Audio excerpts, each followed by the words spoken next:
felicitar por este ámbito tan importante y a las profesoras y profesores que aceptaron la convocatoria y que en este momento nos están acompañando. Bueno, ¿cuál es el objetivo de este encuentro? Convocar, como dije, a investigadoras e investigadores del campo del derecho y de las ciencias sociales para difundir sus proyectos de investigación, para pensar acerca de las modalidades de investigación en tiempos de cuarentena, en estos tiempos tan especiales que nos toca vivir. Yo estoy escuchando como ruido de micrófonos varios. ¿Se podrán silenciar? Sí, vamos a silenciar. No sé si es mi ruido de mi propio... A ver. Ahí hay que silenciar todos los micrófonos y cuando quieren hablar lo habilitan. Eso va a facilitar que Sebastián pueda hablar sin ecos. Bueno, en estos tiempos de cuarentena, docentes e investigadores abocados a la tarea de elaborar proyectos, de implementar investigaciones en estas circunstancias inéditas. Yo creo que aún en estos tiempos extraordinarios, tan angustiantes, existe una conexión siempre vigente entre la investigación y aquello que nos gusta hacer. La investigación como una actividad placentera. Y en nuestro ámbito, lo que todos buscamos es la alegría del descubrimiento, la alegría de poder generar nuevos conocimientos. De esto se trata la investigación.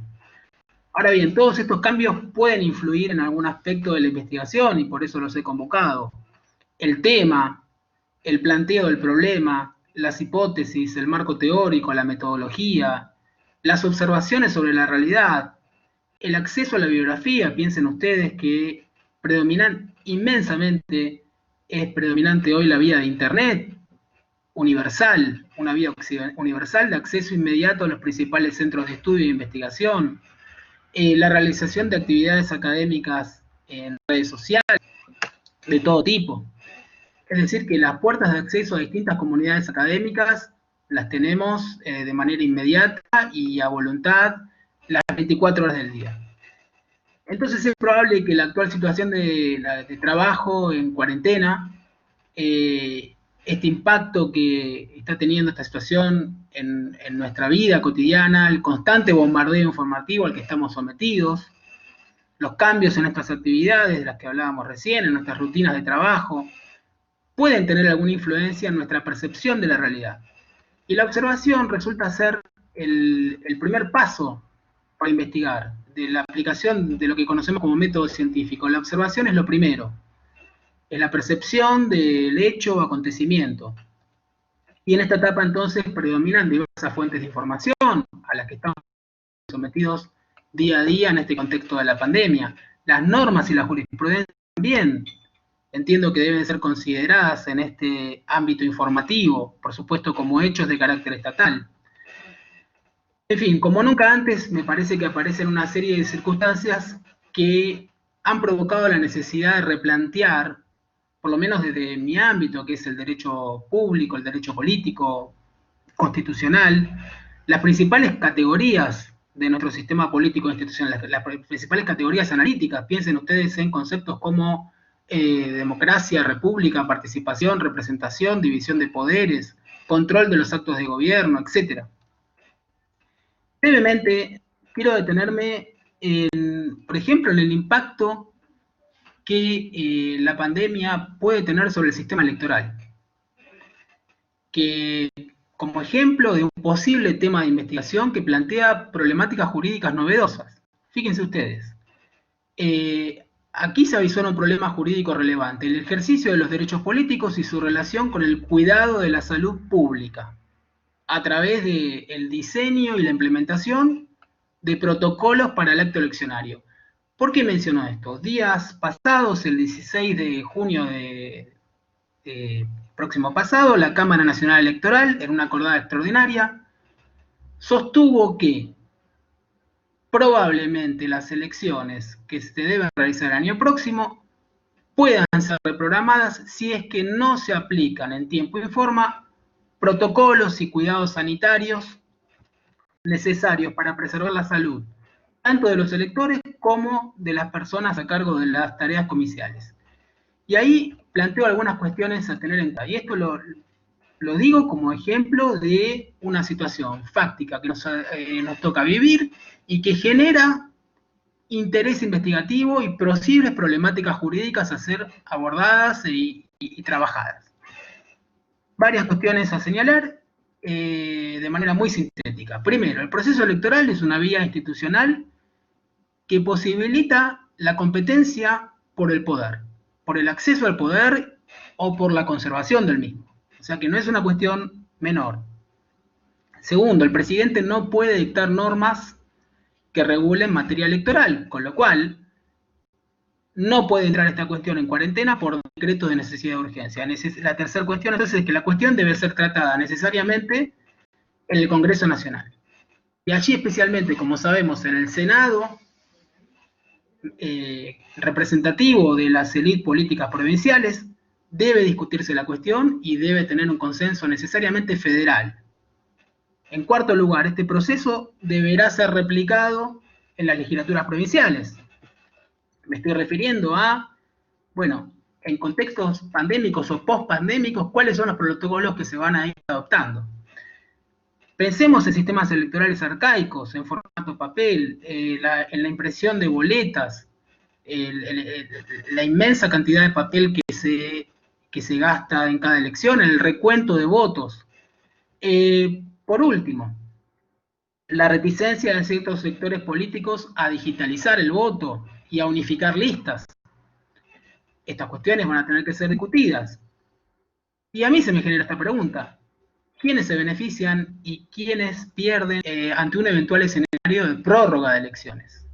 ¿Cuál va a ser el juego ahí entre oficialismo y oposición en cada uno de los distritos electorales? Bueno, en fin, lo pongo simplemente como ejemplo. Aquí tenemos un experto en derecho electoral, que es Gustavo González. No le quiero desviar de su tema, pero bueno, me parece que estas son cuestiones a tener en cuenta y solamente pongo un tema reciente sobre el cual la Cámara Nacional Electoral ha alertado hace pocos días.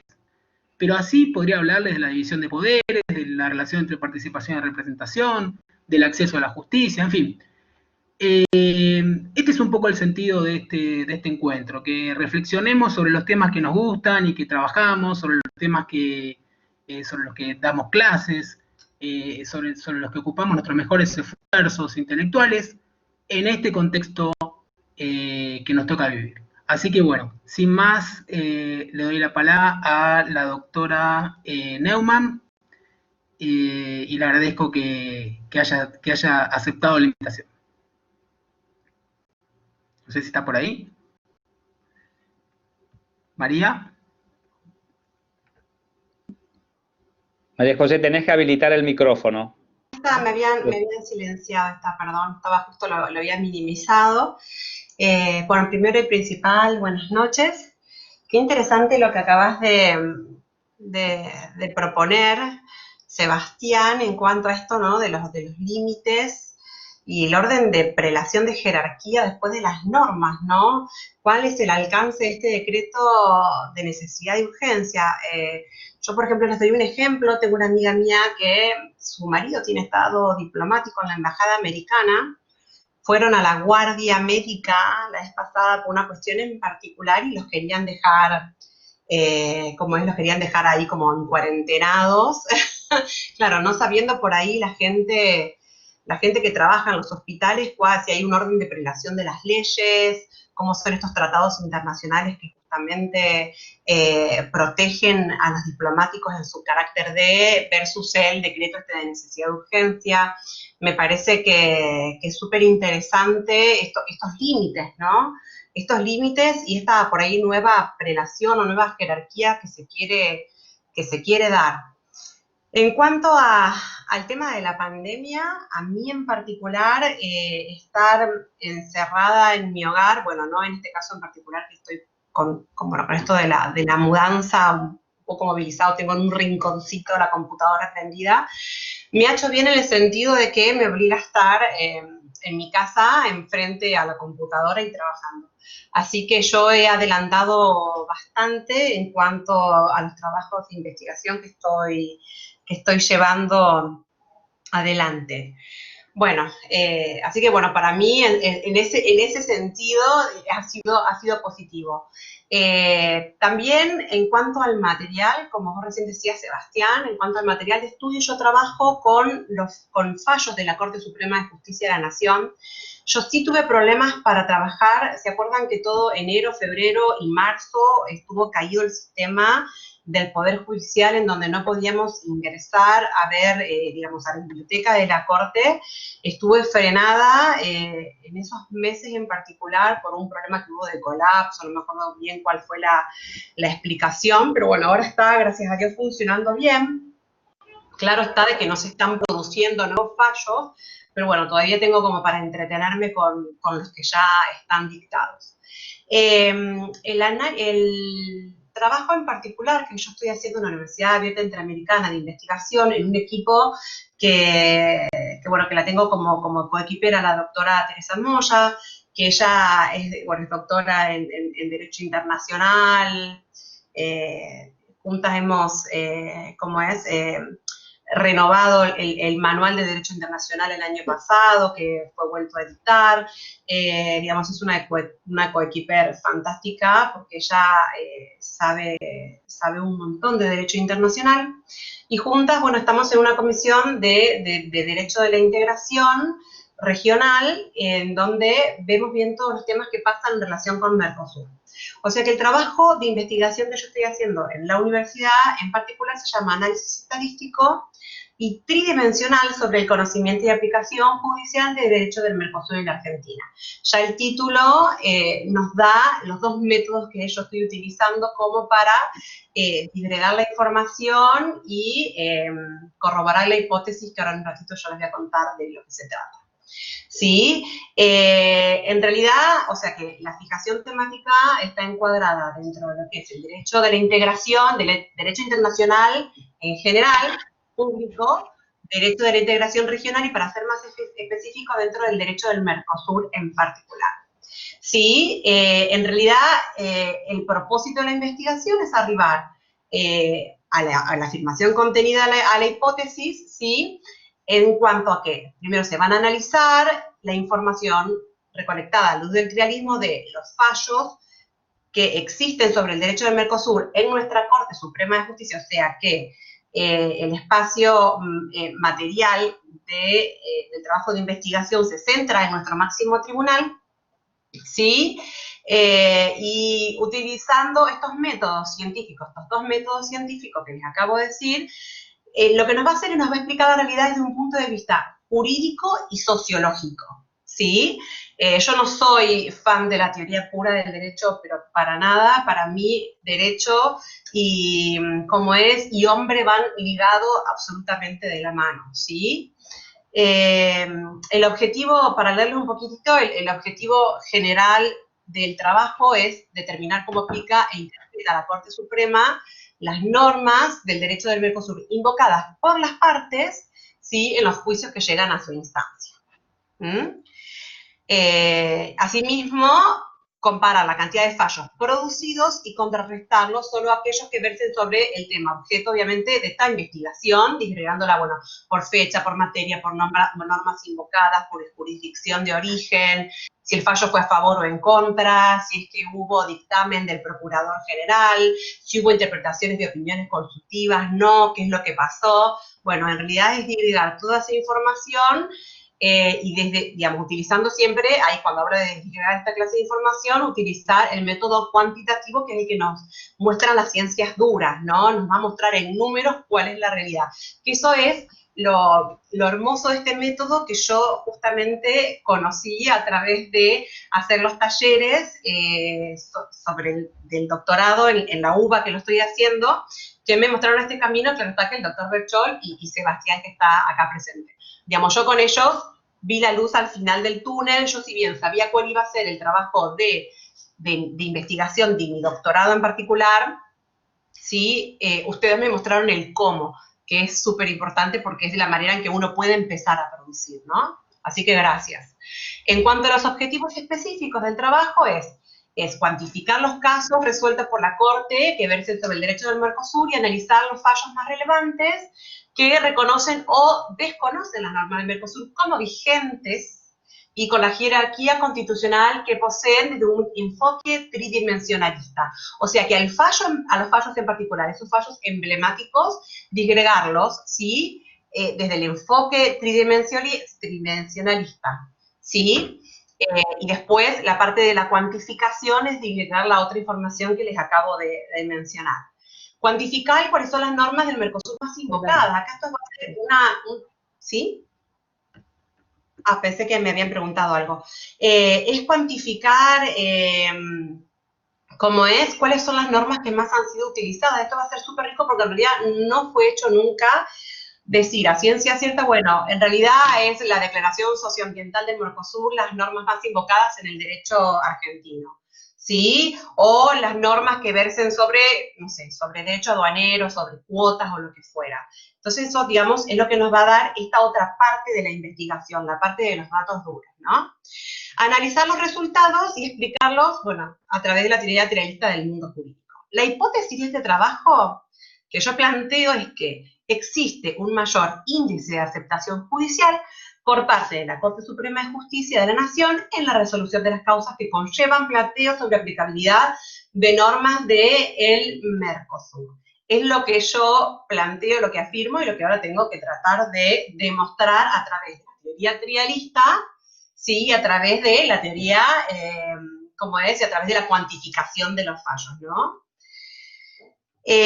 O sea que la metodología, como para dejarlo en claro, es, primero y principal,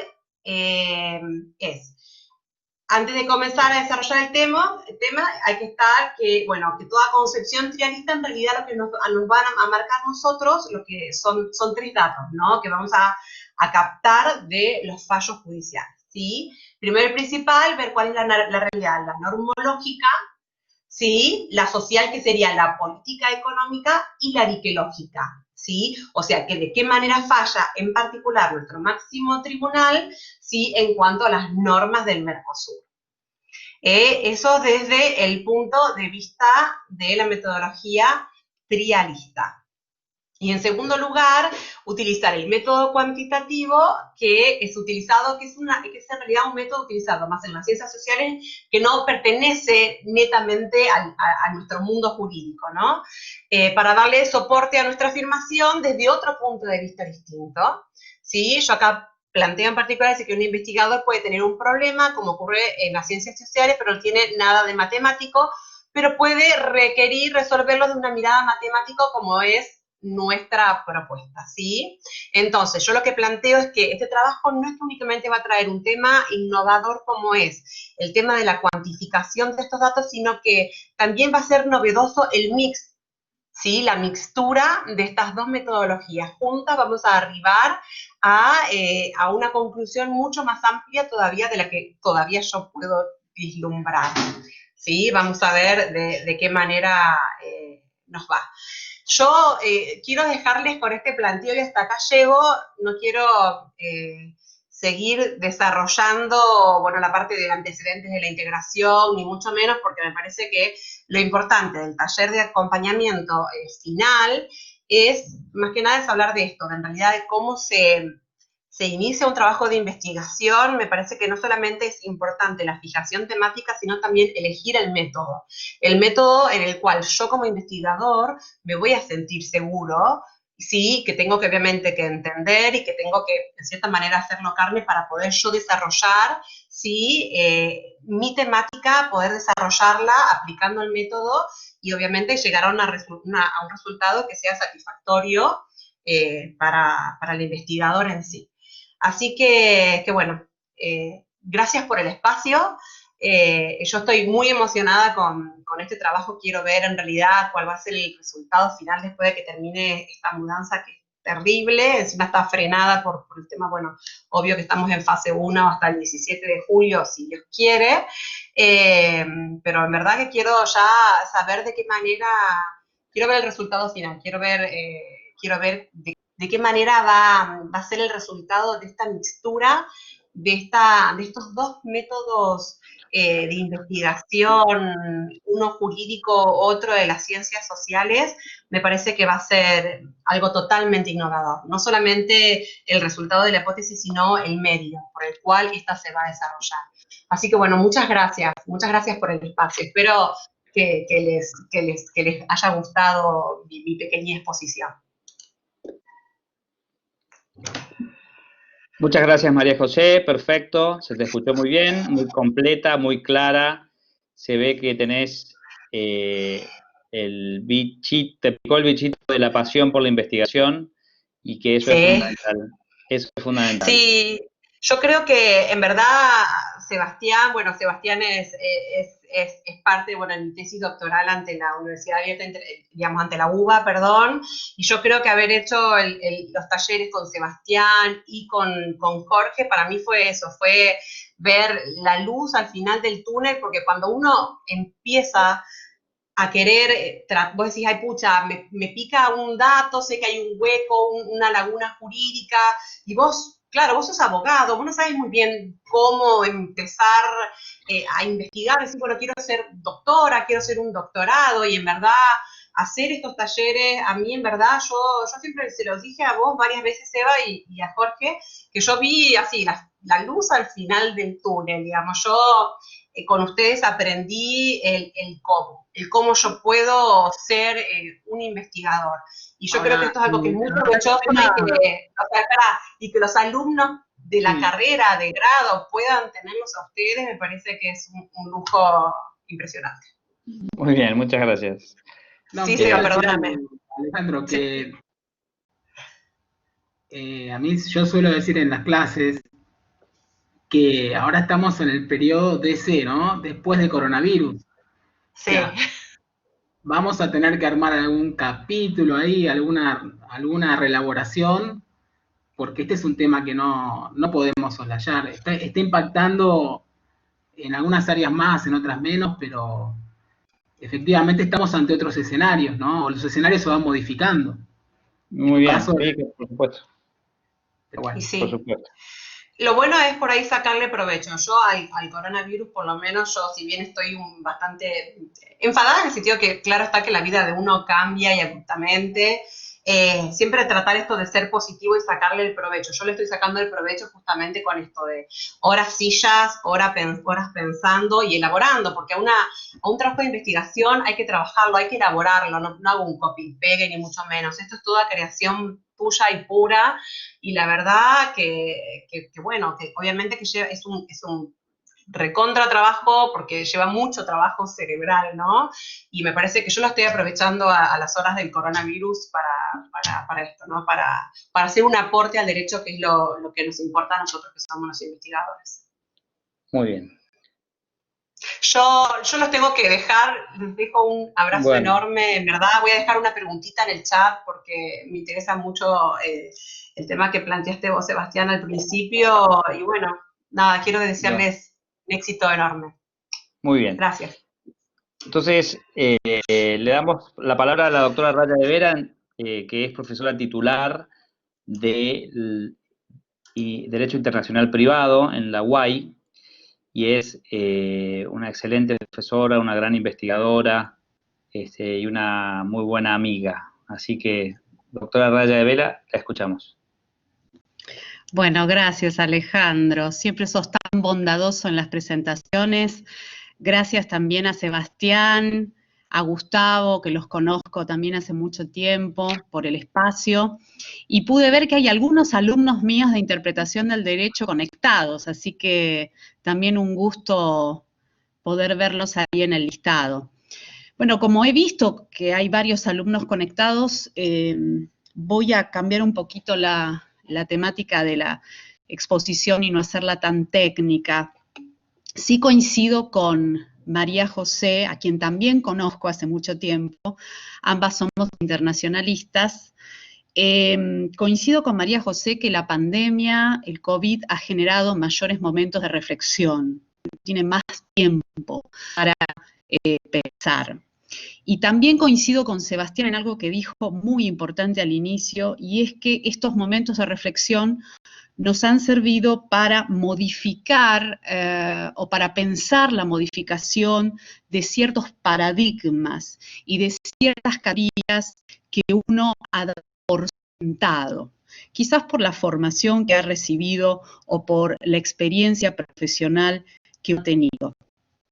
Y creo que esto es lo que he querido con esta investigación que decidí plantear en el ámbito de la UAI como un proyecto de cátedra, incluido en mi plan trienal cuando concursé como titular, y que versa sobre el análisis del proceso de restitución internacional de niños y cómo juega ese proceso con las pautas centrales de la Convención Internacional sobre los Derechos del Niño y otros derechos humanos, como podría ser la CEDAW, ¿sí? La Convención Internacional contra todas las formas de discriminación de la mujer. ¿Por qué este análisis?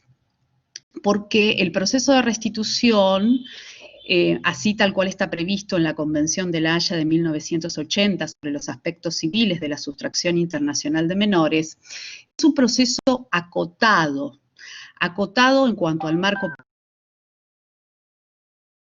es un proceso muy reducido en cuanto a los plazos procesales, es un proceso en el cual no pueden plantearse ciertas defensas.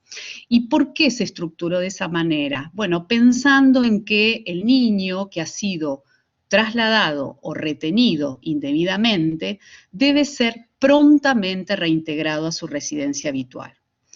Y eso debe hacerse en el menor plazo posible. A lo largo de mi ejercicio profesional y de la docencia, he podido vislumbrar que bajo este argumento del pronto reintegro se han soslayado principios fundamentales del derecho y especialmente de la Convención Internacional sobre los Derechos del Niño, como puede ser el derecho del niño a ser oído, el derecho que tiene el niño a una tutela procesal diferenciada. Y especialmente el no análisis de cuestiones de violencia, ¿sí? En muchos procesos de restitución, cuando un progenitor se lleva al niño a otro estado, el argumento son situaciones de violencia, es ese grupo familiar atacado por cuestiones de violencia de género. Y como el proceso de restitución fue pensado para tener un marco de discusión acotado, cada vez que el grupo familiar ponía sobre la mesa situaciones de violencia, las mismas no eran tratadas. Porque el proceso de restitución no deja de ser una discusión de jurisdicción previa a cualquier planteo sobre violencia o cualquier otra conflictiva familiar. Entonces comenzaron algunas voces, entre ellas las mías, de la necesidad de verificar la convencionalidad de la Convención de La Haya del 80 con respecto a la Convención Internacional sobre los Derechos del Niño y con respecto a la CEDAW y con respecto a la Convención Americana de los Derechos Humanos. En este análisis o en este cambio de paradigma, he pensado en ver cómo nuestra Corte Suprema de Justicia de la Nación analiza e interpreta el Convenio de La Haya de 1980. Y parto de un supuesto en la investigación, voy a decir negativo, o como diría la hermenéutica, un prejuicio, esa mochila que uno lleva consigo, un aspecto negativo, y es que la Corte Suprema de Justicia de la Nación, desde el caso Oswald hasta la fecha, ha hecho una ligazón automática entre la Convención Internacional sobre los Derechos del Niño y el Convenio de La Haya de 1980. Es decir, ha dicho que restituir es reintegrar. Y no se ha puesto a analizar la problemática familiar. Y mucho menos ha tenido en cuenta la opinión consultiva de la Corte Interamericana de Derechos Humanos, 17 del 2002, que establece para todos los tribunales superiores de los estados que al momento de interpretar un caso en el que es parte un niño, debe hacer una interpretación dinámica, debe analizar la realidad aquí y ahora, debe guiarse por el principio de actualidad, debe considerar aquellas cuestiones de fondo sin reparar en rigorismos o aspectos formales. Bueno, lo que he podido ver hasta el momento, es decir, la investigación repara especialmente en análisis de fallos de la Corte Suprema de Justicia de la Nación y de la Corte Interamericana de Derechos Humanos, hasta ahora, del relevamiento que se ha realizado. Los fallos arrojan este inconveniente, una interpretación genérica que hace nuestra Corte Suprema, sin considerar esta interpretación dinámica, sin ver cómo juegan los convenios de derechos humanos con respecto al proceso de restitución, salvo en un caso, hasta ahora, digo, no hemos terminado con el análisis de todos los fallos, el caso BDL, donde nuestra Corte Suprema de Justicia de la Nación ha entendido este paradigma de analizar las cuestiones de derechos humanos en un proceso de restitución y ha atendido al deseo de los niños a no ser reintegrados y ha atendido a la situación de violencia que ellos vivieron como partícipes indirectos. Generalmente el argumento es, como la violencia la sufrió la madre o el padre y no los niños en forma directa, no corresponde el análisis de la violencia.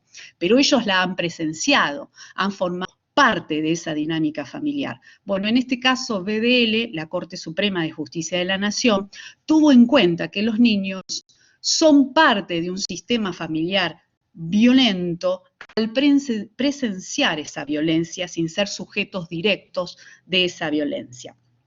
Por lo que este punto de partida de la hipótesis negativa, me refiero a la posición de nuestra Corte, cambia un tanto porque he encontrado un fallo que hace esta interpretación dinámica. Ahora, con respecto a la influencia del COVID en la investigación, no hemos tenido dificultad en cuanto a encontrar los fallos, ya que la mayoría se encuentran digitalizados, pero sí hemos tenido inconvenientes al momento de realizar las entrevistas. Esta investigación tiene en cuenta algunas entrevistas, una de ellas a la jueza de enlace en cuestiones de restitución, que es la doctora Tagle. Todavía, bueno, no la hemos podido concretar, pero sí en el día de ayer justamente pude entrevistar a la doctora Marisa Graham, actual defensora de la niñez a nivel nacional, y fue realmente una entrevista muy amena, la hicimos así, en realidad por teléfono. ¿Cuál fue la dificultad? Bueno, que no pude reparar en sus aspectos gestuales, que son muy importantes al momento de la elaboración de las conclusiones de la entrevista. Entonces allí, bueno, yo noté la dificultad de no poder hacerla presencialmente. Espero que el aislamiento cese como para... Así quedamos con la doctora Graham, como para poder hacer un encuentro personal y tener esta perspectiva gestual tan trascendente. Bueno, y finalmente hacer el cierre de que coincido con Sebastián en que es que en momentos de cambiar paradigmas, creo que es el momento de cambiar el paradigma en los procesos de restitución y que los jueces y nuestra Corte empiecen a fallar con perspectiva de género. Y creo que la investigación o el resultado de esta investigación apuntará un poquito en ese sentido. Bueno, era todo lo que quería compartir. Quedo después dispuesta a las preguntas. Muchas gracias, doctora Raya de Vera. Un gusto siempre escucharla con tanta claridad y también pasión por lo que hace. Un gusto. No sé, Seba, si querés decir algo.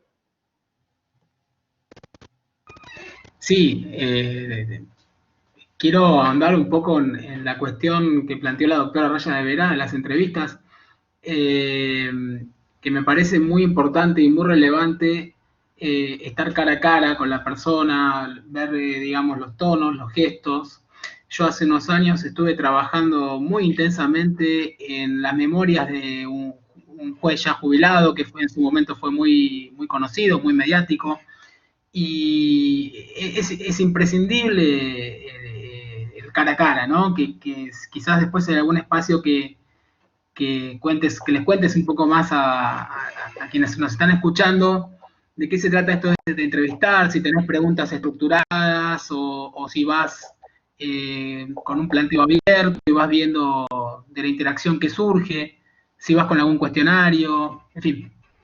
Pero te lo dejo Para después, si no, yo para te después contestaba.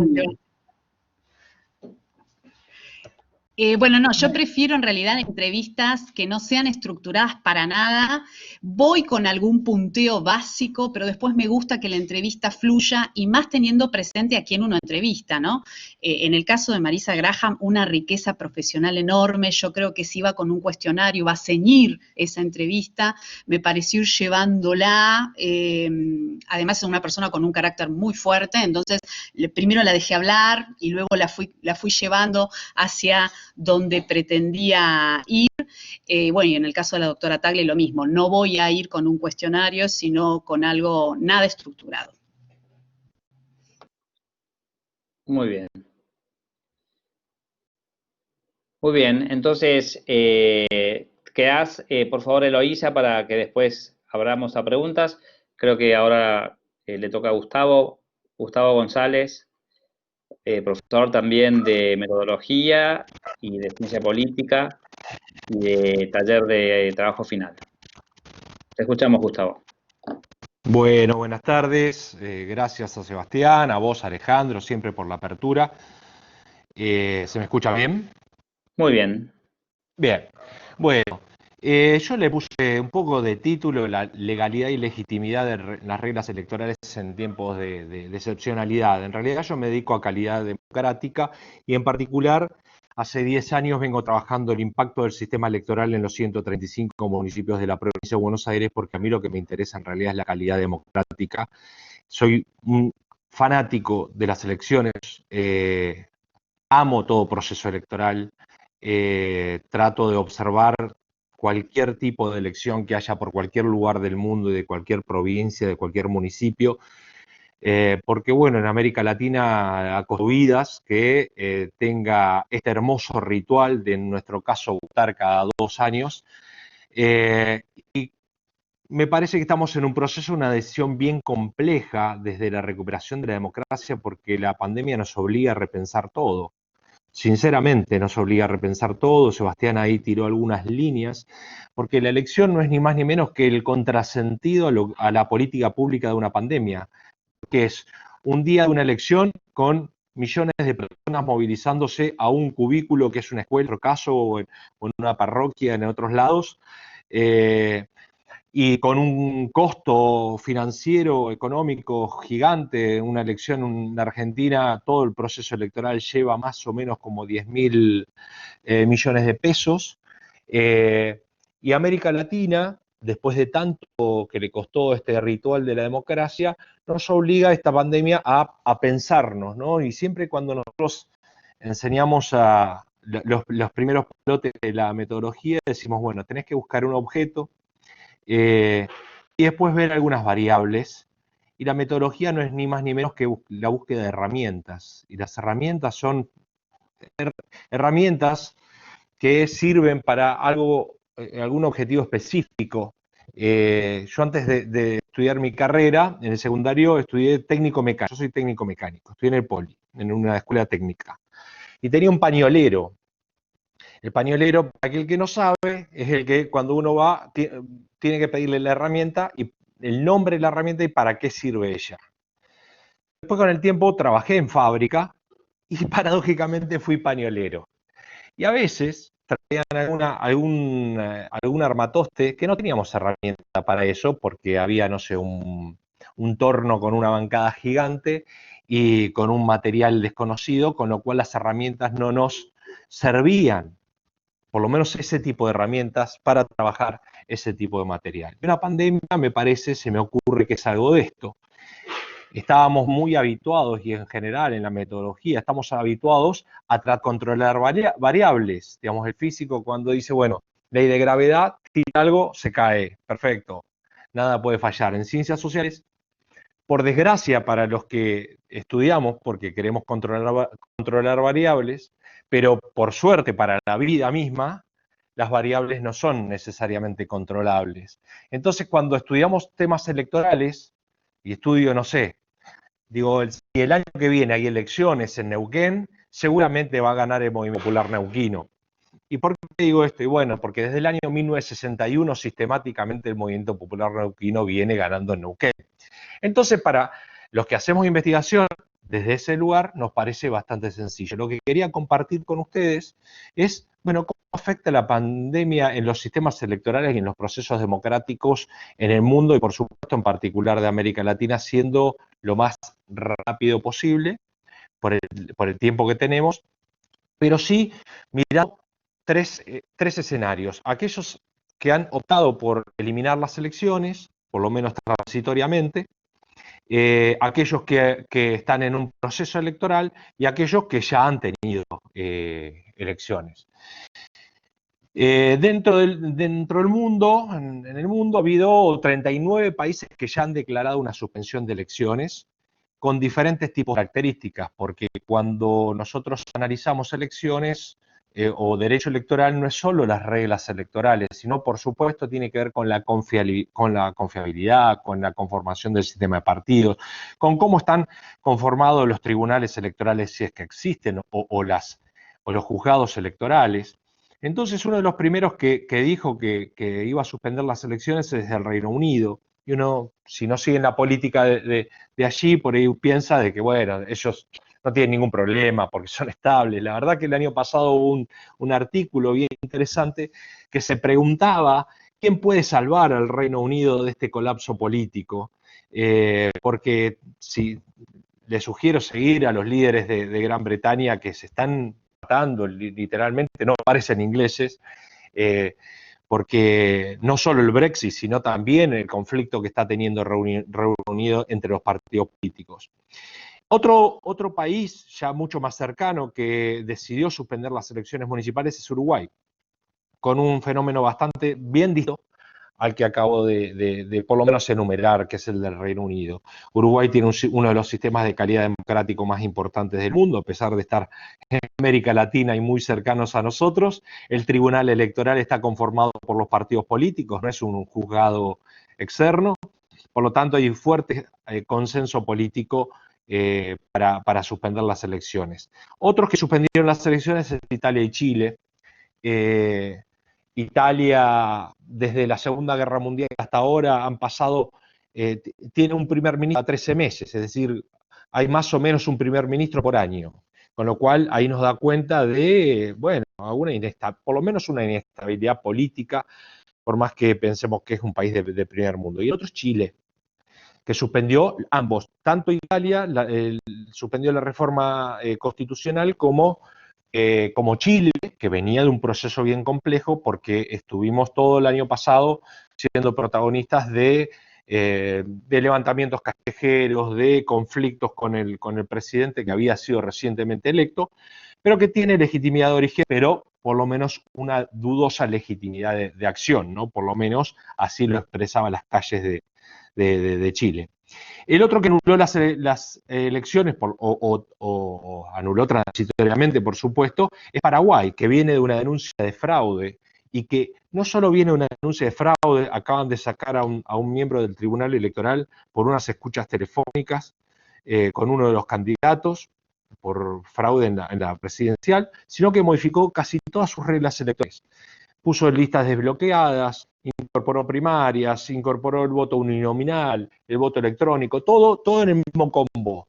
Con lo cual, ahí tenemos un cóctel explosivo en Paraguay, porque está modificando las reglas electorales, está tirando las elecciones para adelante, todo en un mismo proceso. El otro que acaba de suspender las elecciones es Bolivia, y con mayor agravante que el de Paraguay. porque Bolivia no tiene un presidente, por lo menos electo originariamente. Al presidente, Evo Morales no está más, hay una presidenta transitoria y en este sentido ha eliminado las elecciones. Y hay otra variable que también lo tiene República Dominicana, que es muy interesante cuando uno mira los diferentes elementos que puede tener una elección, que hasta ahora no lo he mencionado, pero en el caso de Bolivia, como en el caso de República Dominicana y otros también, tienen otro componente, que es el elector extranjero.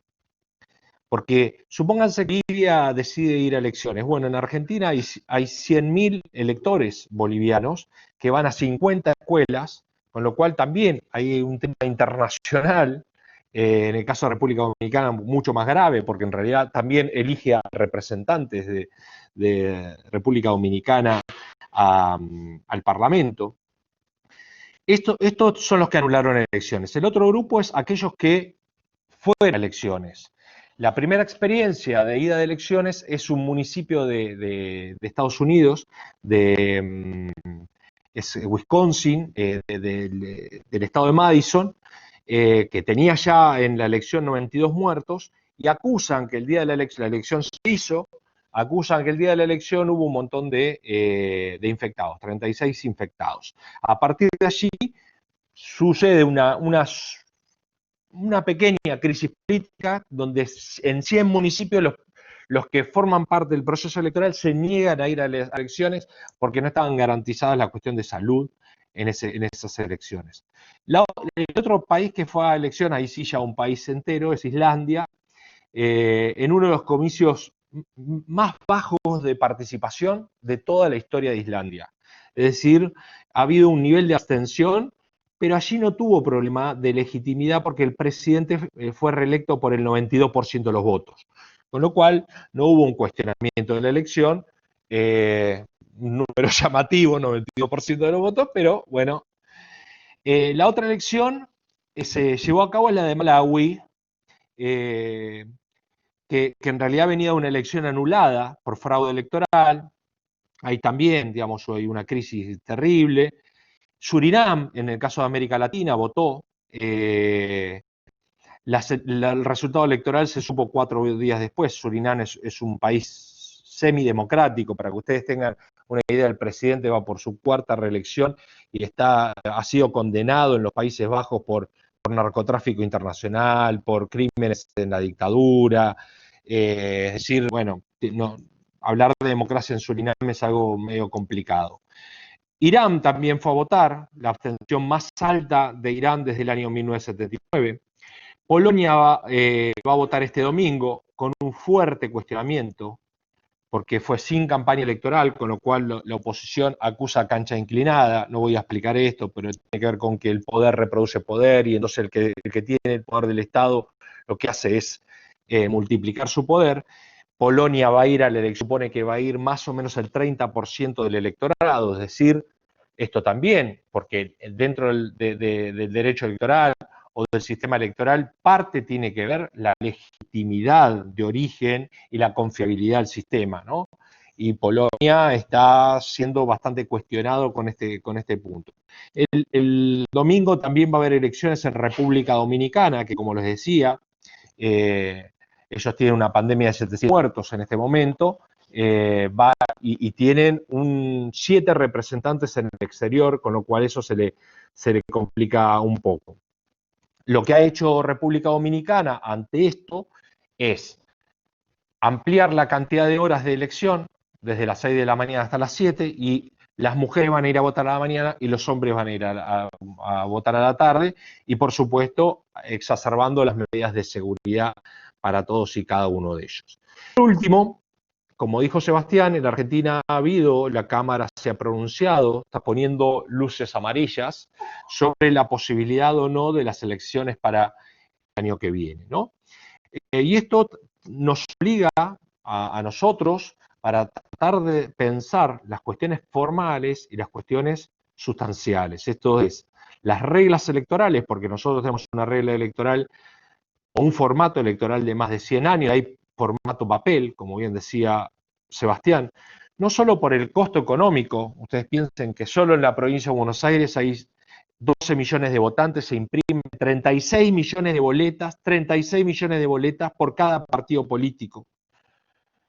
En las PASO y en las generales, de las cuales terminan siendo votadas el 0,3%, efectivamente, adentro de una urna, manoseadas por todos, las urnas, es decir, va a traer alguna dificultad, y lo que está haciendo la Cámara Electoral es poniendo luces amarillas y convocando a los partidos políticos y a las ONG para que discutir esto, porque lo que se tiene que discutir son las redes electorales, pero la seguridad, pero también la legitimidad, porque un elemento central es, imagínense que como el primer grupo, Argentina decide suspender las elecciones hasta nuevo aviso, o por lo menos 7 u 8 elecciones o 7 u 8 meses, con el problema donde bueno, la legitimidad de origen, si bien ha ganado uno, el otro frente electoral saca el 41% de los votos, con lo cual ese frente electoral va a querer ir a votar, ¿no? Entonces, también hay que ver los actores políticos y los partidos políticos cómo se comportan ante un elemento que es nuevo. Por eso daba el ejemplo del pañol. Las herramientas en un sistema electoral están prefijadas, y por suerte nosotros tenemos un hermoso ritual que es votar cada 2 años. Hoy tenemos una variable que nos está golpeando desde afuera, ¿no? Una variable inesperada. De la variable inesperada tenemos que dar respuestas inesperadas, sabiendo de que va a tener fortalezas y debilidades. Bueno, eso es todo por ahora. Muchas gracias, Gustavo. Muy claro, muy interesante. Seba, ¿querés hacer algún comentario? Sí, bueno, con el aditamento de que nuestro ordenamiento dispone que el voto es obligatorio. O sea, esto refuerza más la necesidad de tener protocolos y controles sanitarios. No sé, Gustavo, ¿estás de acuerdo? Pero no es que, digamos, es optativo o queda sujeto a la consideración de cada uno, sino que es una obligación, es una carga pública que trae aparejada una sanción. Desde los 18 años pasamos a formar parte de un registro de infractores y no asistimos al acto electoral. Entonces, bueno, si nos obligan a votar, esto enfatiza más la necesidad de, bueno, a ver, ¿cuáles son? Yo pienso, por ejemplo, en tu área, Gustavo, en el conurbano. ¿Cómo se implementaría algún protocolo sanitario? Supongamos que mantenemos el formato papel. Bueno, las colas y las filas de personas esperando entrar a colegios, como decís vos, con poco espacio, en condiciones precarias. Pero al mismo tiempo, si vos modificás las reglas electorales, por ejemplo, si vos vas a un formato de voto electrónico, boleta única electrónica, los manuales, por lo menos, te indican de que vos, para cambiar un formato electoral, primero tenés que ir, por ejemplo, a un 30% de electorado que vaya a un formato nuevo, después un 50, después un 70, después un 100. Si vos, en un electorado de 12 millones, decís hoy, el año que viene votamos con formato electrónico, bueno, también tiene algunos inconvenientes que tiene que ver con el proceso educativo, con que se habitúen. Y Argentina tiene, como vos decís, obligación de votar, y Bolivia y Brasil con mucho más profundidad, porque la verdad es que vos en Argentina, si no votás, mucho te pasa, pero sí tiene un alto nivel de legitimidad, el 82% va a votar. O sea, más allá de que la ley te dice que es obligatorio a partir de los 16 hasta que te morís, la única diferencia es que de los 16 a 18 y de 70 en adelante no tenés sanción alguna, pero el voto es obligatorio en la Argentina. Si vos tenés entre 18 y 70, mucho no te pasa, pero sí lo que ocurre es que hay alto nivel de legitimidad. Pero suponete que fuese optativo. El 30% va a votar. Vos imaginate un presidente en la Argentina o en América Latina surgido del 40% del 30% que va a votar. Estamos en una complicación de legitimidad. Bien lo dijiste, la Cámara Nacional Electoral está poniendo, yo creo, luces amarillas, rojas, o sea, en realidad está diciendo, bueno, muchachos, incorpórenlo a la agenda porque se viene un problema muy complejo. Es muy complejo y el país federal que somos, cada provincia tiene su sistema electoral. Y después vos tenés eso, Córdoba y Santa Fe, que tienen boleta única, Capital de Chaco, Salta y Capital Federal, que tienen boleta electrónica, después el resto que tiene formato papel, otro que tiene ley de lemas, unos que tienen paso, otros que no tienen paso, digamos, esa complejidad tampoco se resuelve en un escritorio, ¿no? Se resuelve con altos niveles de consenso que aparentemente no está habiendo en la Argentina. Gracias, Gustavo. Muy bien. Entonces, tomo la palabra yo, Sebastián. Por favor, doctor, es un honor. Bueno, muchas gracias. Muchas gracias a todos, a Sebastián por pensar y por organizar este evento y a todos los 100 participantes. La verdad que nosotros no hacemos esto por el público. Nos gustan los debates de ideas, nos gusta hablar con amigos, nos gusta estar acá compartiendo este espacio, pero si es algo que interesa en general, es mucho mejor. Y desde ya se ve que esta actividad es totalmente voluntaria, así que haya 100 personas que un viernes a la noche tengan ganas de estar conversando sobre investigación me parece a mí muy bueno. Yo voy a disentir un poquito con todos los que me han precedido, en el sentido de que yo no hablaría de dificultades que genera la pandemia para la investigación, sino que yo diría que para la investigación, todos los eventos como estos, las pandemias, los cambios de códigos, las grandes estructuras sacudidas y movilizadas, son el caldo de cultivo de la investigación. O sea, justamente todo lo que ustedes han señalado en este momento apuntan a lo más difícil de la investigación, que es descubrir un problema de investigación. Yo siempre, cuando hablo en las clases, les aclaro a todos los participantes, a todos los estudiantes, que la tesis, la investigación, la tesina, no es sobre un tema, sino es sobre un problema. Y a mí particularmente me gusta mucho la definición de problema de Eugenio Buligin, que la define como la incertidumbre respecto del estatus deóntico de una conducta. O sea, tenemos un problema jurídico relevante cuando hay una incertidumbre respecto de qué está prohibido, qué está permitido y qué es obligatorio.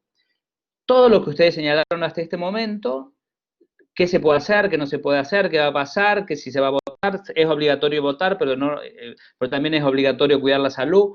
Está prohibido, está permitido devolver, restituir a los niños, como decía Orilla. Todas estas cuestiones que nos sacan de lo habitual son el caldo de cultivo, porque son cuestiones que requieren del investigador respuestas. Y yo diría que al investigador le facilitan la cuestión. Yo no recuerdo hecho más beneficioso para los docentes, para los investigadores, que el cambio del Código Civil y Comercial. Está bien que yo me dedico a la filosofía del derecho y al derecho civil, pero lo que todo el mundo veía como un problema, para nosotros fue la gloria, porque se multiplicaron las actividades, se multiplicaron las conferencias, los congresos, nadie sabía qué era obligatorio y qué no era obligatorio, cómo iba a regir, cómo se llegó al proceso de formación y promulgación del nuevo código. Fue un momento apasionante. Ahora que poco a poco se va estabilizando el nuevo código, eso empieza a perder interés y ahora tenemos la pandemia, que es un poco perverso de mi parte pensar que, bueno, esto nos da un campo de acción enorme a todos los investigadores. A mí me parece que la dificultad principal de la investigación no es, de la investigación jurídica, no es la pandemia, sino la dificultad que tenemos los abogados de ser rigurosos. Durante toda nuestra carrera, a nosotros nos han enseñado y nos han entrenado a defender un interés. Nosotros queremos que le paguen a nuestro cliente, que salga libre nuestro cliente, que se cumpla el contrato. Tenemos un interés en la tarea investigativa y en la tarea intelectual. Y el gran desafío de los abogados y el gran desafío de los investigadores en derecho es transformar esa mentalidad de defender un interés en convertirnos en científicos que tienen que analizar la evidencia desinteresadamente y rendirse ante los resultados de la investigación que realizan. Siempre en las clases de metodología, en las clases de taller, cuando se habla con los que están empezando la tarea investigativa, ellos dicen, mi tesis es demostrar que tal cosa es inconstitucional, o que tal cosa es... Entonces tiene interés en el resultado de la investigación que es ajeno a la mentalidad científica. Esa es la principal dificultad que tenemos los abogados. Nosotros no queremos lograr un resultado, sino llegar a las conclusiones necesarias de la evidencia que hemos analizado.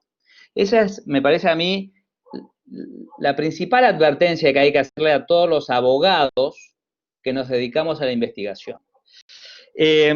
Por supuesto que hay un montón de cuestiones de la formación del abogado que son válidas para el sistema, para la investigación científica. Tanto el abogado como el científico trabaja con razones, no nos manejamos con la ley de la fuerza. Queremos que nos convenzan con razones. Tenemos que ser sistemáticos para llevar adelante una investigación o para ganar un juicio. Tiene que ser riguroso el abogado también en la argumentación que prepara para ganar el juicio. Pero ayer teníamos una actividad parecida con la presentación del libro del profesor Ravivaldi, que presentó un libro sobre interpretación jurídica, y allí quedó claro que la tarea del jurista no es una tarea de lógica deductiva, y que la previsibilidad que se espera del abogado no es una previsibilidad lógica, sino una previsibilidad axiológica. Entonces, el abogado está preocupado por el interés de su cliente y también más, en un cuadro mayor, el interés de la justicia. El científico tiene un interés absolutamente lógico, deductivo, riguroso, que preferiblemente debe abstenerse de esas preocupaciones axiológicas y valorativas que tiene el abogado y que tiene el jurista. Por supuesto que vienen allí todas las cuestiones de la ética en la investigación, que también forman parte del proyecto, pero no a lo que me estoy queriendo referir, que forma parte de la mentalidad del científico que tenemos que desarrollar y que es, me parece a mí, nuestra principal dificultad, tanto en época de pandemia como en época de normalidad. Yo lo que diría es que en época de pandemia se nos facilitan los escenarios de investigación jurídica porque son muchísimas más las conductas cuyos estatus deónticos o estatus normativos son inciertos. Ahora no se sabe qué hay que hacer y qué no hay que hacer por la pandemia. Me gustó mucho, Sebastián, una idea que trajiste vos al principio de la exposición, que yo no la uso tanto, por eso es que me gustó, porque me hizo reflexionar lo importante que es el de la observación. Yo siempre hago hincapié en que el que se inicia en una investigación tiene que ser un experto en el tema que quiere investigar, porque nadie que no sea un experto va a poder encontrar un problema deóntico, un problema normativo, si no conoce la cuestión. Muchas veces se confunde el proceso de estudiar con el proceso de investigar. El proceso de investigar es discernir cuál es la conducta que está prohibida o permitida porque el sistema no lo tiene claro. Porque no se sabe, no porque yo no lo sé. Si yo no lo sé, anda a estudiar y fíjate qué es lo que dice el sistema. Existe un ámbito de investigación cuando el sistema no responde y no es claro respecto de cuáles son las conductas prohibidas, permitidas o son obligatorias. Si no se sabe, hay un problema de investigación. Si no lo sé, es que tenés que ir a estudiar más. Entonces, pero salvado de esto de que yo ya soy un experto en el tema, la capacidad de observación, ver qué pasa, estar atento a esto que señalan ustedes. Me gustó muchísimo lo que dice Gustavo de qué está pasando en los otros países, cómo lo hicieron en Chile, cómo lo están haciendo en Uruguay. Observar es la otra pata, que te agradezco que me lo señalaras porque yo algunas veces la descuido en el proceso de investigar, además de ser experto en una temática. Entonces, ser experto en una temática, ser capaz de observar la realidad para poder establecer esas problemáticas que ahora en cada contexto, en este contexto ahora se nos facilita un poco, la pandemia nos facilita el rango de conductas cuyo estatus deóntico o normativo es incierto. De todos modos, esta es mi visión. Algunas veces me acusan de ser demasiado positivista o normativista. El título de mi exposición en esta charla fue una visión pragmatista del derecho y de la investigación jurídica. ¿Por qué lo llamo una investigación pragmatista del derecho? La filosofía pragmatista en general y el pragmatismo jurídico sostiene que no vale la pena ya grandes discusiones teóricas sobre si el justnaturalismo y el justpositivismo o distintos debates que no tienen fin en el ámbito de la filosofía del derecho, sino que lo que interesa más es tener presente y tener en la mira los resultados que la acción de investigación o la acción del agente jurídico tiene en la sociedad. O sea, ¿qué resultados tienen las decisiones de los jueces en la sociedad? ¿Qué resultados tienen la acción de los abogados en la sociedad? ¿Qué resultados tiene la acción de los profesores y de los investigadores en la sociedad? Y teniendo en cuenta los resultados, el investigador necesariamente toma una postura respecto de qué resultados prefiere que se den en la sociedad.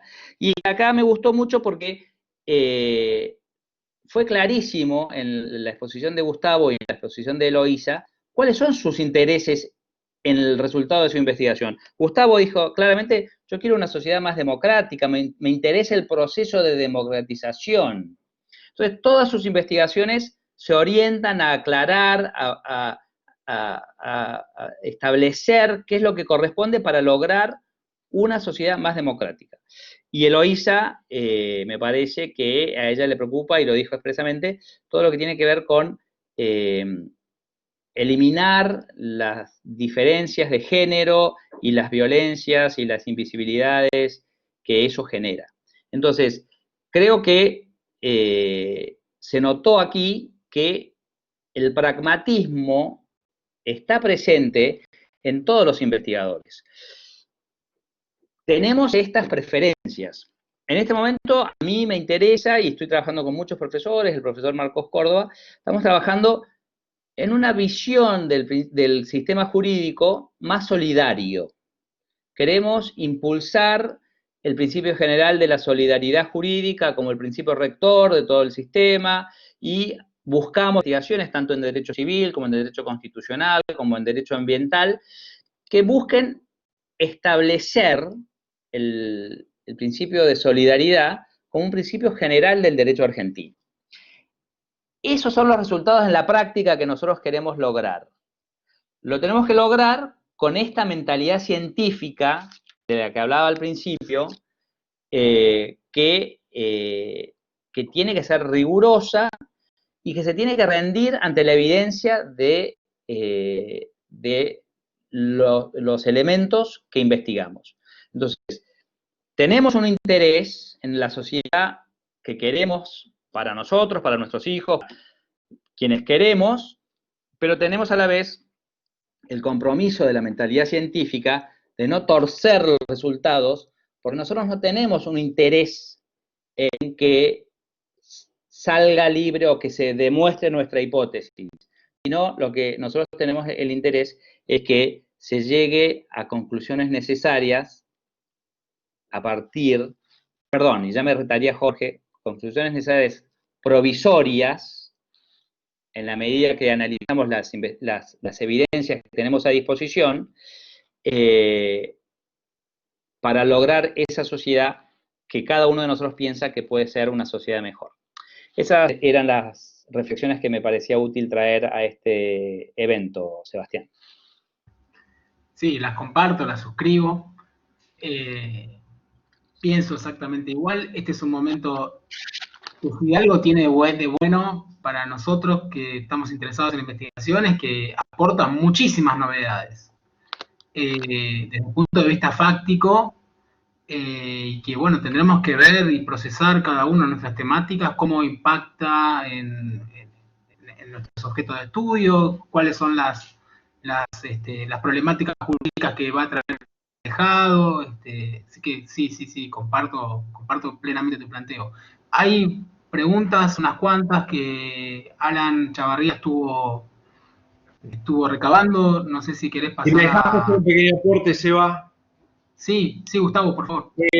Con respecto a algo que dijo Alejandro y que nosotros lo charlamos mucho en las aulas, es bien típico que un estudiante venga y diga, yo lo que quiero hacer es demostrar tal cosa.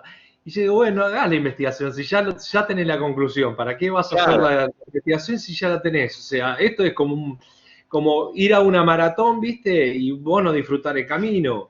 O sea, vos no querés llegar al final de la maratón como consecuencia de...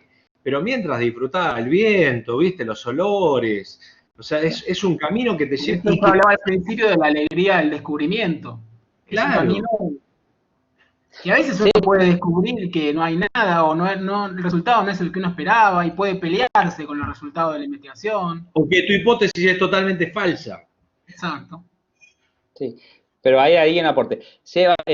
Gustavo, el ejemplo de la carrera me parece muy interesante porque lo que queremos es llegar al final de la maratón, pero habiendo corrido los 42 kilómetros, sin haber, corriendo, no subido a una bicicleta, no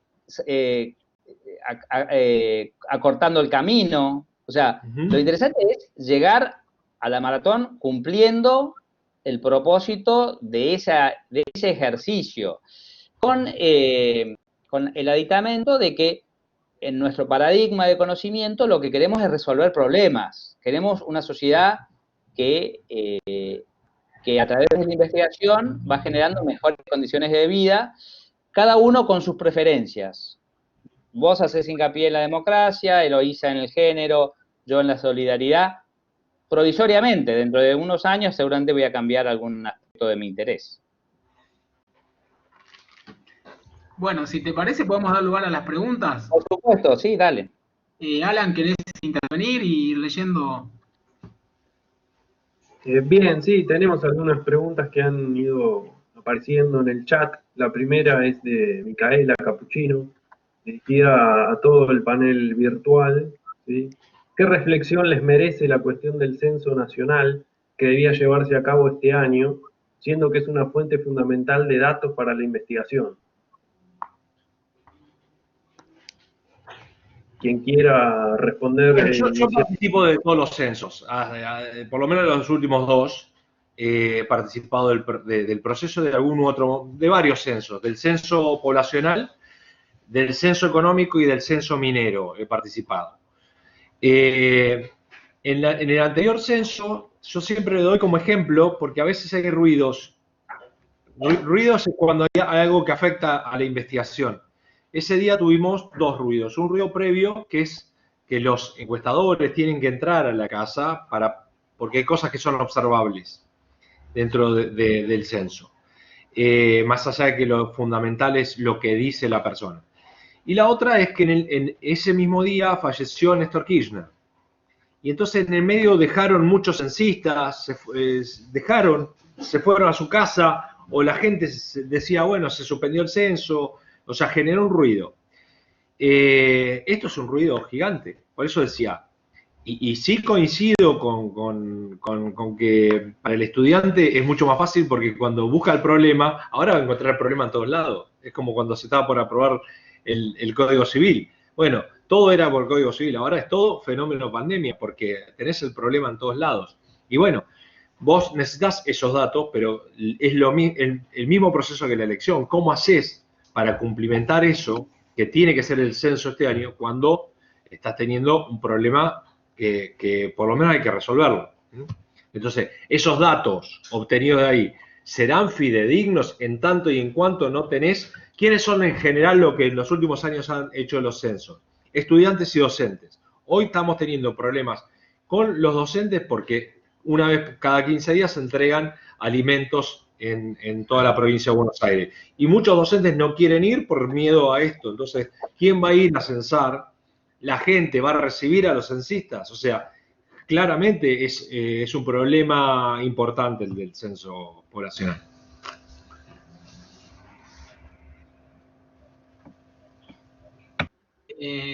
Había una pregunta, Alan, anterior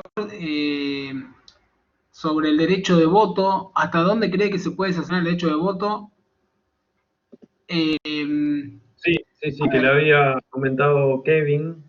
Estaba dirigida a vos, Sebastián. Sí, le abro al panel, pero el punto es que en realidad la Cámara lo que está haciendo, ahí yo pasé en el chat, les pasé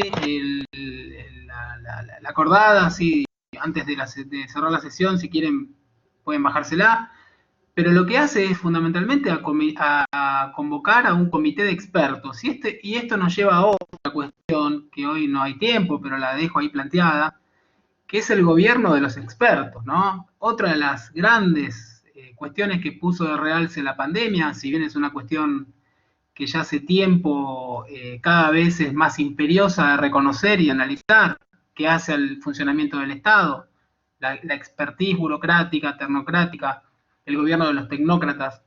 Bueno, la cuestión de que estamos en manos, en última instancia, nosotros como ciudadanos de los representantes políticos y los representantes políticos de los expertos, de los especialistas, de los epidemiólogos en este caso.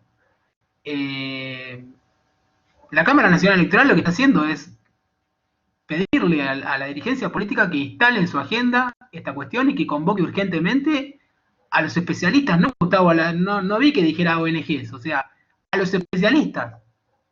Bueno, dentro de las ONGs habrá especialistas, pero quiero decir a quienes entienden sobre la cuestión sanitaria, ¿no? Porque no es una decisión que tiene que ver con política partidaria. Ahora, lo que sí tengo claro es que va a ser muy difícil en nuestro país que la lucha por el poder, que de eso se trata la elección, entre en cuarentena tan fácil como entraron en cuarentena otros derechos y garantías constitucionales. Me parece que esa es una cuestión que va a traer muchísima complejidad. Sí, Gustavo, perdón. No, dos cosas con respecto a eso. Uno es a las ONG. De hecho, esto lo charlé con Gimel, que es el secretario de la Cámara, sí. Y tiene el espíritu de lo que fue el diálogo político del 2009. En el 2009 convocaron a un montón, vos te podías anotar, o las ONG se podían anotar para ser parte de ese proceso de discusión. Me parece que este tiene ese sentido. Y con respecto a la pregunta, no creo que sea cercenar el voto, de ninguna manera. Lo que se está poniendo en discusión es que acá hay un problema. ¿Cómo hacemos para resolver esta cuestión de que el sufragio se tiene que realizar, pero al mismo tiempo se tiene que preservar la salud? Y una tercera cosa cortita también, esto de los expertos. A mí me parece, y por lo menos yo interpreto la ciencia desde un lugar, desde un lugar donde no hay un saber desde un solo lugar. O sea, los expertos no es solo los epidemiólogos, porque los antropólogos también son expertos y me parece que tienen algo para decir sobre la pandemia. Y los sociólogos también son expertos, que me parece que algo tienen para decir, y los economistas también tienen algo para decir, y los politólogos también tendrían algo para decir ante juristas, por supuesto. epidemiólogos. Y por supuesto que también los juristas. Ciertamente Sí, claro. vamos a tener un montón. Me pasa de jurista no tener al presidente, que es el representante de la de la UBA, ¿no? Ahí en la presidencia. Se autoproclama el representante de la UBA. Estamos bajo el gobierno de los maestros ahora. Sí, interesante todo lo que se genera. Y también me hace reflexionar sobre la famosa maldición china. Te deseo tiempos interesantes. O sea, porque mucha incertidumbre, trae mucha intranquilidad. Todas las cuestiones emotivas también están en juego. A la consecuencia de la salud, de la pandemia, se tiene que sumar todas las consecuencias psicológicas y afectivas del aislamiento. Yo lo noto todos los días. Yo todos los días noto que a las personas las está afectando psicológicamente, a las personas nos está afectando psicológicamente, así que es un panorama enorme el que tenemos por delante, pero me parece a mí un panorama apasionante. Bueno, yo quiero destacar el compromiso de los alumnos. Aquí tenemos alumnos de UBA y de UAI, por supuesto. Lo veo por lo menos en mis comisiones, las ganas que ponen en conectarse, en participar, en estar, digamos, involucrados con las clases. No sé si les pasa a ustedes, pero hay ganas de seguir aprendiendo, ganas de seguir perteneciendo a la comunidad académica, no bajamos los brazos. Acá estamos, exactamente. Acá estamos. Muy bien. Alan. Bien, sí, tenemos una pregunta que va en esta línea de los últimos comentarios que nos hizo Ana en el chat. Dice, en este proceso hermenéutico de parir un paradigma donde la observación es excluyente, en este aquí y ahora, ¿cómo ven el proceso educacional desde base de esta sociedad? El proceso Eloísa se tuvo que ir, creo, ¿no? Quedamos nosotros. Sí, me parece que Eloísa salió. A mí me parece que la experiencia de la virtualidad se instaló de prepo en la educación argentina. Nosotros teníamos, me acuerdo, una proyección de 6 años de ir evolucionando hacia la formación de los profesores, en el uso de las tecnologías, y lo tuvimos que hacer en 10 días. En 10 días hubo que adaptar un claustro de profesores que estaba acostumbrado a la presencialidad y un claustro de alumnos que estaba acostumbrado a la presencialidad, pero desde todo punto de vista parece que ha sido exitoso. Nosotros tenemos un muy alto índice de alumnos satisfechos, y muchísimos profesores consideran que el rendimiento de los alumnos es mejor con esta modalidad. Por lo que yo pienso que las competencias que estamos adquiriendo de comunicación a través de estos medios, de educación a través de estos medios, necesariamente se van a quedar, y cuando Dios quiera podamos volver a la presencialidad, se va a hacer con una modalidad que va a incluir estos aspectos de la virtualidad que ciertamente resultan estupendos para la comunicación y para la transmisión de ideas. Yo lo dividiría en planos, ¿no? Por un lado, porque por supuesto en este ambiente académico esto es un poquito más sencillo. Para nuestras áreas, quizás para alguien que trabaja en ingeniería o física, claro, habría que pensar. Y después las otras áreas, ¿no? Las otras áreas que tienen que ver con la educación inicial, por ejemplo, en donde el cuerpo es necesario, o sea, jardines de infantes, escuelas especiales, o donde no hay conectividad. Yo estoy acá en Verazategui, a 10 cuadras para para acá ya no hay conectividad y en Florencio Varela el 40-50% no tiene conectividad. Y eso también está afectando, a nosotros nos está afectando, por ejemplo, en el CBC de Avellaneda, donde hay lugares, Tristán Suárez, Cañuelas, donde no tienen conectividad, y eso, bueno, es también un tema a resolver, ¿no? Pero sin ninguna duda coincido con Alejandro que esto es una complementariedad que llegó para quedarse, sin ninguna duda. Ahora el elemento aula y el elemento corporal y gestual es insustituible, ¿no? Más bien es complementario esto, y en algunos ámbitos me parece que yo no estoy mirando resultados. Veo que las docentes hacen un esfuerzo enorme, las docentes de artística, las de inicial, las de maestra especial, pero no tiene el impacto que puede tener en un ámbito universitario, ¿no? Sí, ciertamente. Ahí estaba hablando el otro día con el director de mecánica dental. No pueden nada casi. Es una materia, es una carrera totalmente técnica, se les complica muchísimo. Me refería, por supuesto, a nuestras áreas.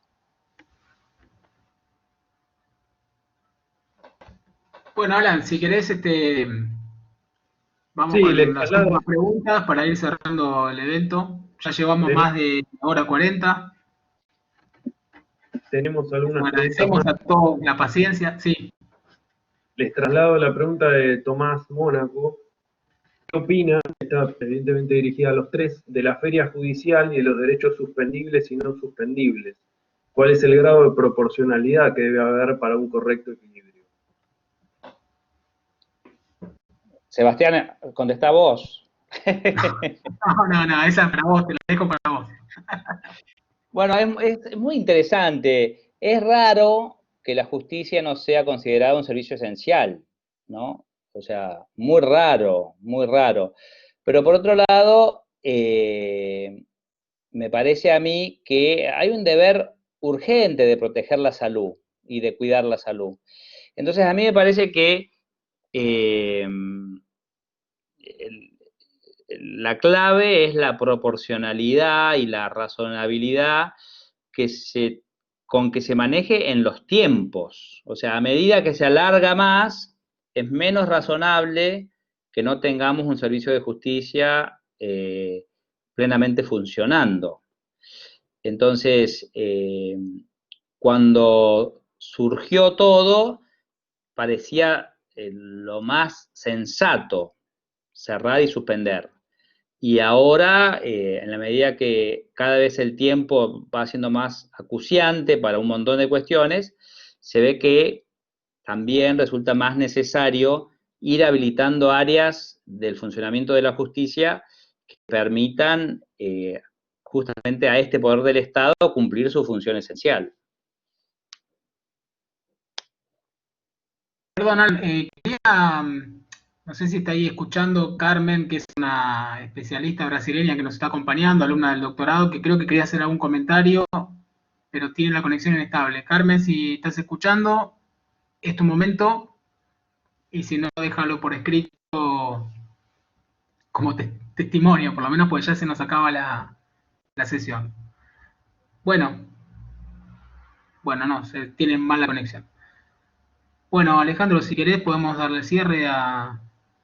Sí, entonces, muchas gracias a todos, muchas gracias Sebastián por organizar el evento, muchas gracias Gustavo, muchas gracias Eloísa Raya de Vera, muchas gracias María José Neumann, muchas gracias Alan Chavarría, muchas gracias a todos los participantes que se quedaron hasta el final.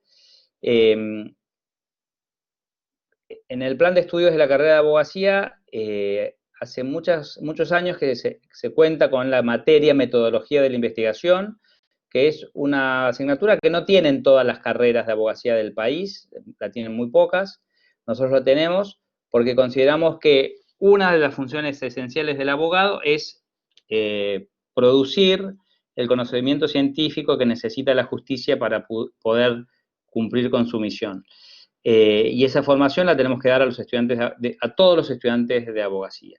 Así que les agradezco a todos los miembros del equipo de investigación. Le agradezco al doctor Berchol, que es el líder de este equipo, que nos haya formado y que nos siga impulsando con la rigurosidad de su enseñanza y su método, y nos animo a que continuemos este camino que es duro, pero es lleno de satisfacciones. Bueno, muchas gracias, Alejandro, y realmente queremos que se arregle pronto, ¿no? Bueno, Un encuentro como este, quizás incorporándolo al doctor Berchol, son espacios muy necesarios para nosotros en este momento, escucharnos, intercambiar claro que experiencias, sí. ideas, saberes. Muchas gracias. Sí, Y claro que sí. compartirlos con los. Bueno, buenas tardes a todos y a todas y gracias nuevamente. Nos vemos. Hasta luego. Hasta luego.